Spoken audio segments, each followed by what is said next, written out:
За дараагийн ном бол энэ бол бас нэлээд айхтар гоё ном байсан.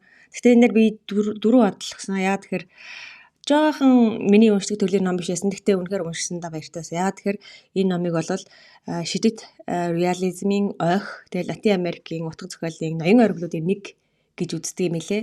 Тэгээ хүл амьдрал эсвэл өнгөрсөн одоо цагийн зааг дээр гол үйл явдал нь өрнөдөг. Одоо энэ зүйлээд байна уу эсвэл жинхэнэ бодит үйл явдал байна уу эсвэл жинхэнэ үнтэй яриад байна уу эсвэл сүнстэй яриад байна уу гэдгийг мэдэгдэхгүй тийм сонин ертөнцөөр аялуулдаг гайхалтай ном билээ. Тэгээд энэ номыг Алберт Габриэл Гарсиа Маркез гэдэг 100 жилийн ганцаардлыг бичсэн зохиолч байдаг шүү дээ. Тэр зохиолч хүртэл энэ номноос айгүйх санаа авч ирсэн гэдэг юм лээ. Тэгээд уншиж байгаа хувьдаа хэрвээ та 100 жилийн ганцаардлыг уншиж байсан бол тэр санаагаа ханаас авсныг нь шууд энэ ном юм а гэдгийг бол шууд л анзаармаар юм байна лээ.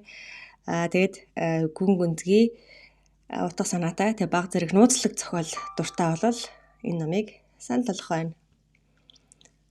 За энэ номон дээр би 4 оноо. Энэ бол бас хүн болгоны унших ёстой ном гэж бодож байна. Тэгээд энэ номыг саяхан монгол руу орчуулсан байлаа маш гайхалтай. Гэхдээ би монгол орчуулгаар нь уншиж амжаагүй л гоё орчуулсан байх гэж найдаж байна.